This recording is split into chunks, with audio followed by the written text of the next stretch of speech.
दोस्तों, स्वागत है आपका मेरे YouTube चैनल इंग्लिश बाबू पर। और आज मैं फिर हाजिर हूँ आपके साथ एक नई स्टोरी लेकर। और दोस्तों, आज जो स्टोरी मैं आपके लिए लेकर आया हूँ ये एक शॉर्ट मॉरल स्टोरी है। बहुत ही प्यारी अच्छी कहानी है। कहानी सुनने में आपको मज़ा आएगा। उसके अलावा दोस्तों, आज की इस छोटी सी कहानी में आपको कुछ नए इंग्लिश के वर्ड मीनिंग सीखने को मिलेंगे, उनकी करेक्ट प्रोनाउंसिएशन के बारे में पता चलेगा और हमेशा की तरह जो इसका ग्रामर का पार्ट है उसे बिल्कुल डिटेल में कवर करेंगे, तो एक एक स्ट्रक्चर को आप बड़ी आसानी से सीख पाएंगे।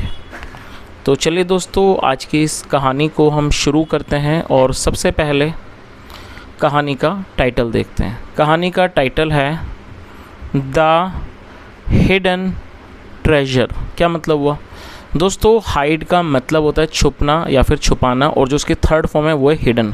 उसके अलावा दोस्तों, ये जो शब्द है ये एक एडजेक्टिव भी है जिसका अर्थ होता है छुपा हुआ, और ट्रेजर का मतलब होता है खजाना। तो क्या अर्थ हुआ? द हिडन ट्रेजर, छुपा हुआ खजाना। तो दोस्तों, ये आज की इस कहानी का टाइटल है, शीर्षक है।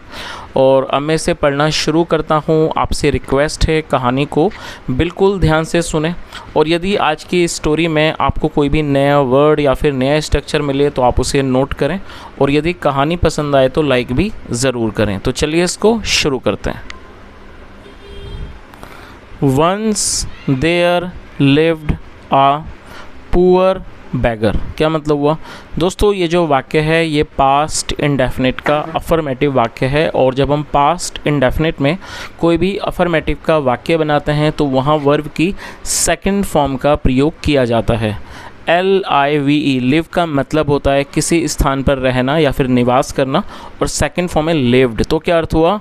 वंस, एक बार, there lived a poor beggar, एक बार एक गरीब भिखारी रहता था। बैगर मतलब भिखारी।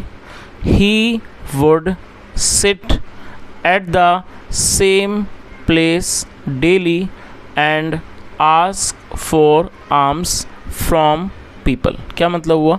He would sit at the same place daily. दोस्तों, इस वाक्य में वुड का प्रयोग किया गया है, और वुड का प्रयोग पास्ट की किसी भी एक्टिविटी को दर्शाने के लिए किया जाता है। जब हम पास्ट में कोई ऐसा वाक्य बनाते हैं जहाँ पर किसी व्यक्ति की आदत को दर्शाते हैं या ये दिखाते हैं कि पास्ट में कोई व्यक्ति किसी काम को करता था, ऐसे स्थानों पर वुड का इस्तेमाल हेल्पिंग वर्ब के रूप में किया जाता है, और उसके बाद वर्ब की फर्स्ट फॉर्म का यूज़ किया जाता है। तो क्या अर्थ हुआ? ही वुड सिट, वह बैठता था, एट द सेम प्लेस, एक ही स्थान पर, डेली, रोज बैठता था, एंड आस्क फॉर। दोस्तों, आस्क का मतलब होता है पूछना, और फॉर जब इसके साथ जुड़ेगा, आस्क फॉर का मतलब हो जाएगा मांगना। एंड आस्क फॉर, और मांगता था, आर्म्स। दोस्तों, ALMS, इसमें जो L है वो साइलेंट है तो इसको प्रोनाउंस नहीं किया जाएगा, और तो इसको हम आर्म्स पढ़ेंगे जिसका मतलब होता है भीख। एंड आस्क फॉर आर्म्स, और वो भीख मांगता था फ्रॉम पीपल, लोगों से। तो इस पूरी लाइन का क्या अर्थ हुआ? He would sit at the same place daily, वह रोज एक ही स्थान पर रोज बैठता था, and ask for arms from people, और लोगों से भीख मांगता था। चलिए आगे देखिए। One day he fail severely sick and died. क्या मतलब हुआ दोस्तों? ये जो वाक्य है ये भी पास्ट इंडेफिनिट का ही अफर्मेटिव वाक्य है, और यहाँ पर आपको यदि इस वर्ब का नॉलेज नहीं हो तो आप इसे ज़रूर नोट कर लीजिए। FALL फॉल का मतलब होता है गिरना, और सेकंड फॉर्म है FELL फेल। और दोस्तों, वैसे मैंने आपको बताया कि फॉल का मतलब गिरना, और उसके अलावा यदि हम फॉल के साथ एडजेक्टिव का प्रयोग करेंगे SICK, सिक का मतलब होता है बीमार, तो फॉल सिक भी एक वर्ब है जिसका मतलब होता है बीमार पड़ना, बीमार होना, और फॉल सिक की जो सेकंड फॉर्म है वो है फेल सिक। तो यहाँ पर इसको वर्ब के रूप में प्रयोग किया गया, और जैसा मैंने आपको बताया, यदि आप सेपरेटली इसकी मीनिंग को देखेंगे तो फॉल का मतलब गिरना, सेकंड फॉर्म फेल, लेकिन जब आप इसमें सिक जोड़ देंगे तो इसका मतलब हो जाएगा बीमार पड़ना, सेकंड फॉर्म फेल। तो क्या अर्थ हुआ? वन डे, एक दिन, ही फेल सीवियरली सिक, दोस्तों सीवियरली एडवर्ब है जिसका अर्थ होता है गंभीर रूप से।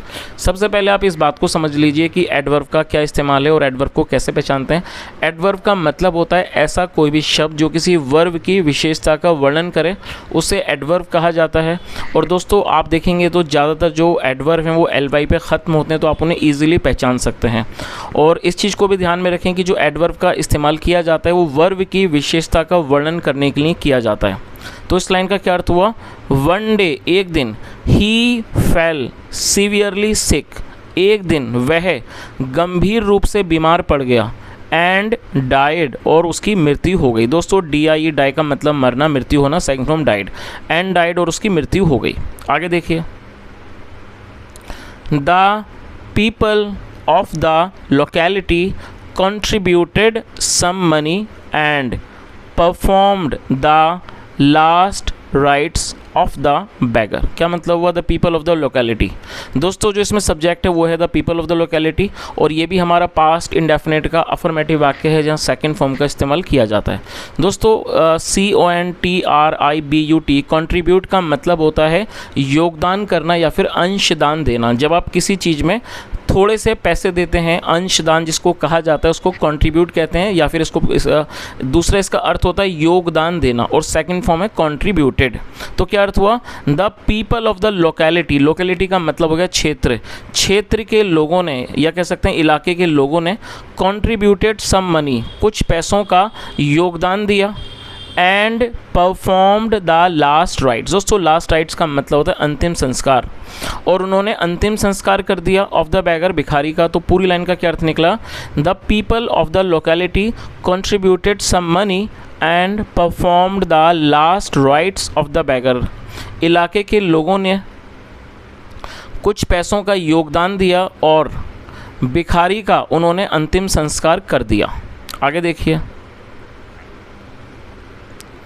देन मतलब फिर, then the people thought of cleaning the place where the beggar used to sit. क्या मतलब हुआ, देन द पीपल थॉट। और दोस्तों ये भी हमारा पास्ट इंडेफिनिट का अफर्मेटिव का ही वाक्य है जहाँ सेकंड फॉर्म लगाई गई है। THIN के थिंक का मतलब सोचना या फिर लगना, और सेकंड फॉर्म है थॉट। आप इसकी स्पेलिंग को नोट कर लीजिए, THOUGHT थॉट, ये थिंक की सेकंड फॉर्म है। देन द पीपल थॉट, फिर लोगों ने सोचा, ऑफ क्लीनिंग साफ करने के बारे में सोचा, द प्लेस उस स्थान को, वेयर जहाँ, the beggar used to sit. दोस्तों इस वाक्य में यूज टू का प्रयोग किया गया, साथ में फर्स्ट फॉर्म लगाई गई है।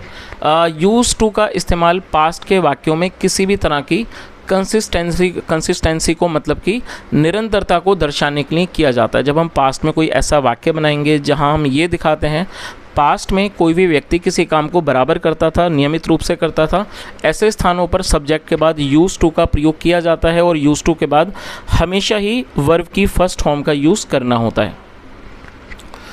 तो क्या अर्थ हुआ, where the beggar use to seat मतलब जहाँ भिखारी बैठा करता था। तो दोस्तों इस पूरी लाइन का क्या अर्थ निकला देख लेते हैं दोबारा से इसको। Then the people thought of cleaning the place where the beggar use to seat.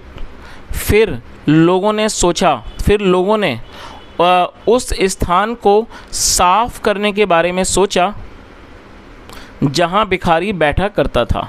और दोस्तों यहाँ मैंने आपको यूज टू के इस्तेमाल के बारे में बताया, इसके स्ट्रक्चर को। तो मैं यहाँ पर आपको एक वाक्य देना चाहूँगा, तो आप उसे ज़रूर ट्रांसलेट करें और उसे कमेंट में ज़रूर शेयर करें। आप उस वाक्य को नोट कर लीजिए।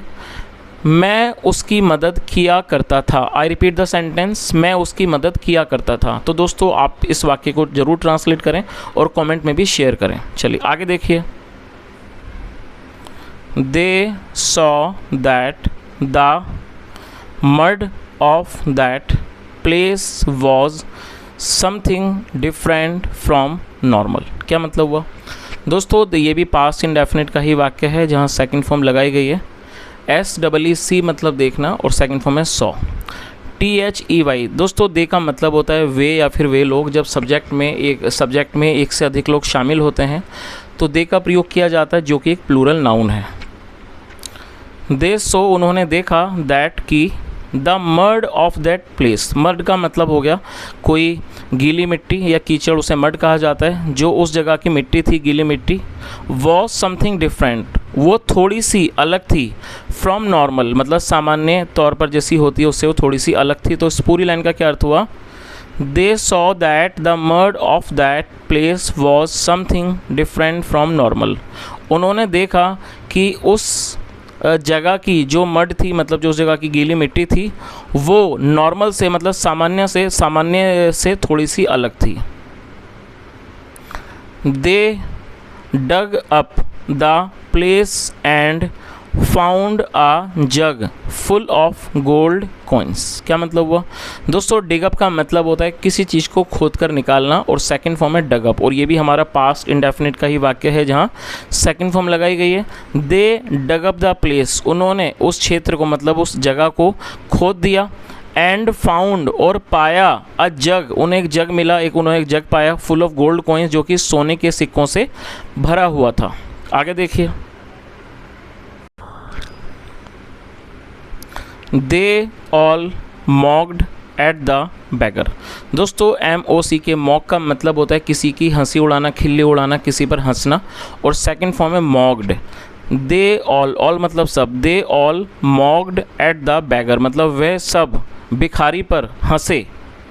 Every day he used to ask for arms while he himself was sitting over so much wealth. क्या अर्थ हुआ? एवरी डे मतलब कि हर रोज़। He use to ask for arms, और जैसा मैंने आपको बताया यूज टू का इस्तेमाल पास्ट की आदत को दर्शाने के लिए किया जाता है। तो क्या अर्थ हुआ कि हर रोज़ he use to ask for arms, वह भीख मांगता था। वाइल, दोस्तों वाइल का मतलब होता है दौरान या फिर जबकि, तो यहाँ इसका मतलब है जबकि। वाइल मतलब कि जबकि। ही हिमसेल्फ, वह खुद, ही हिमसेल्फ वो सिटिंग, वह खुद बैठा हुआ था। ओवर सो मच वेल्थ, बहुत सारी धन पर बैठा हुआ था। वेल्थ का मतलब होता है धन, उसे वेल्थ कहा जाता है। तो इस पूरी लाइन का क्या अर्थ हुआ कि every day he use to ask for arms, हर रोज़ वह भीख मांगता था। वाइल जबकि he himself was sitting over so much wealth, जबकि वह खुद इतने सारे धन के ऊपर वो बैठा हुआ था। तो दोस्तों ये आज की एक छोटी सी कहानी थी, और यहाँ मैंने पूरी कोशिश की आपको हर एक वर्ड की मीनिंग समझाने की, साथ में ग्रामर के पार्ट को भी अच्छे से एक्सप्लेन करने की। और यदि आपको आज की कहानी अच्छी लगी हो, मेरा पढ़ाने का प्रयास भी अच्छा लगा हो, तो आपसे रिक्वेस्ट है आप इस वीडियो को लाइक करें, शेयर करें, चैनल को ज़रूर सब्सक्राइब करें, और यदि आपका कोई भी सुझाव हो तो कमेंट के माध्यम से मुझे ज़रूर बताएं। यहाँ तक सुनने के लिए thank you so much. Have a nice day and bye.